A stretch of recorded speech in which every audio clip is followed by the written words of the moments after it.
Aujourd'hui, Nathaniel retrouve Albert, organisateur de séjours solidaires en Inde. Ensemble, ils vont vous présenter la réalité d'une plantation de thé dans laquelle vous aurez peut-être la chance de vous rendre avec eux. Là, Albert et moi, on a changé un petit peu de cadre. On se retrouve au Savoy Hotel à Uti. Et on en profite justement pour vous expliquer un petit peu les démarches que tu proposes avec les voyages solidaires. Donc, petite présentation si tu veux. Ok, alors je suis d'origine indienne.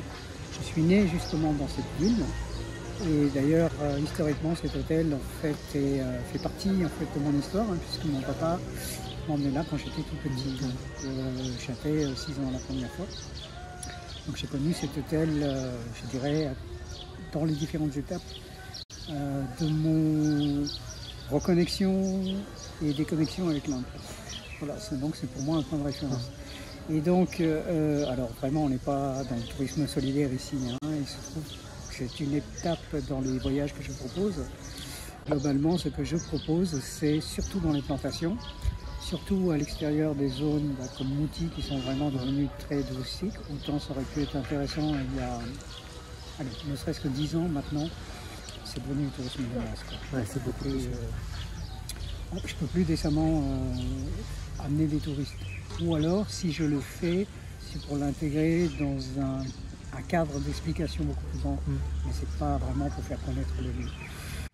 Alors donc moi, je travaille plutôt dans les plantations qui sont à une 50aine de kilomètres d'ici, entre 30 et 50 km, plantations de thé. Hein. Les Nilgiris sont un haut lieu de plantation de thé. Il se trouve que c'est donc majoritairement des gens qui travaillent à la journée et beaucoup d'ouvriers agricoles. Donc à travers le tourisme solidaire, j'essaye de faire connaître la vie de ces ouvriers-là, parce qu'on est dans des zones très encaissées, on est dans des zones parfois qui sont vraiment perdues, où il n'y a même pas d'accès au trafic, et encore moins aux services gouvernementaux. Donc ce que je fais, c'est justement permettre aux gens en fait, qui n'ont même pas l'idée que ça existe, d'aller voir ces populations-là. Ça permet de les valoriser, ça permet aussi d'injecter un petit peu de l'argent du tourisme dans ces zones-là.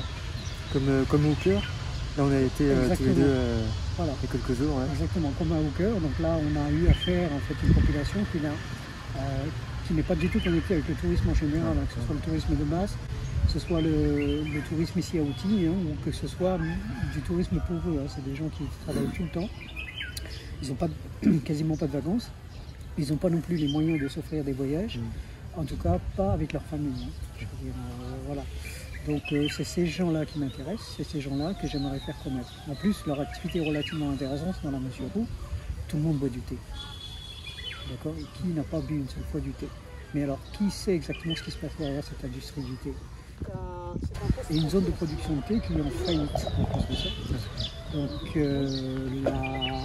l'idée, c'est de dire, éventuellement, il serait possible de proposer une alternative, parce qu'on est quand même aussi dans une zone écotouristique. Hein. C'est vert, c'est un mélange de plantations et de zones forestières. Dans le cadre de Hooker, c'est une plantation, une gigantesque plantation, on parle de plusieurs kilomètres carrés de thé, qui a commencé à faire faillite dans les années 80. Et il se trouve que pendant à peu près 10 ans, les choses ont été plus ou moins occultées. Malheureusement, les travailleurs ont continué de travailler sans forcément savoir que c'était en train de se planter. Et puis, dans les années 90, ils ont découvert quasiment du jour au lendemain que la situation économique de la plantation, en tout cas de la société qui gérait la plantation, était dans un état catastrophique. Du jour au lendemain, ils ont déposé le bilan, ils ont fait faillite. Ce qui a laissé une vingtaine de milliers de travailleurs sur le tas, sans salaire, même parfois des arriérés de salaire qui ont monté à 2 ou 3 ans, sans pension de retraite, parce que les entreprises étaient censées cotiser pour leurs salariés auprès du gouvernement. Voilà. Et donc les ouvriers se sont laissés le lendemain. Du jour au lendemain, ils se sont laissés comme ça à leur moment. Les propriétaires sont partis, ils se sont carrément sauvés. Et puis ils ont pris tout ce qu'ils ont pu revendre ailleurs. Voilà.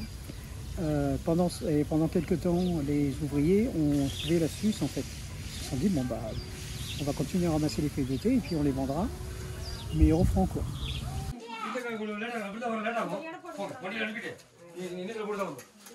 L'ex-propriétaire a déposé une plainte contre les ouvriers en demandant l'interdiction des ramassages de feuilles de thé.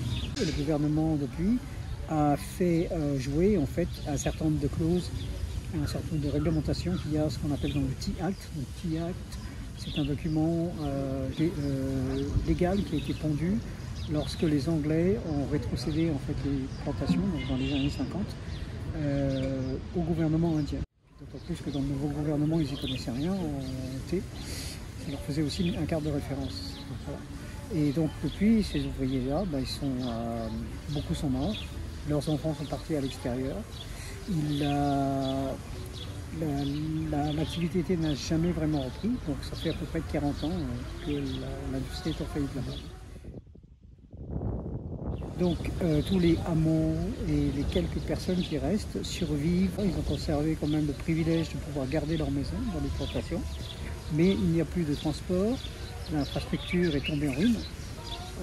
Je parle plutôt des infrastructures routières, les dispensaires qu'il y avait, les magasins coopératifs, etc. Plus personne ne vient dans les plantations parce que la situation de cette plantation elle est tellement floue en fait que personne ne peut mettre les pieds. Ce que tu m'expliquais. Voilà. Et ça a créé une espèce de flou législatif qui a beaucoup servi à des gens qui avaient des influences au niveau du gouvernement et qui se sont servis de ce flou-là pour exploiter la plantation, mais sans jamais payer de taxes, sans vraiment embaucher les ouvriers qui étaient payés à la journée, sans maintenir ou entretenir les infrastructures, ni faire les réparations, etc. etc. Et ça continue à perdurer jusqu'à maintenant. Il reste une dernière plantation qui est gérée par le gouvernement du Tamil Nadu qui s'appelle Tanti. Cette plantation-là va fermer dans 2 ans.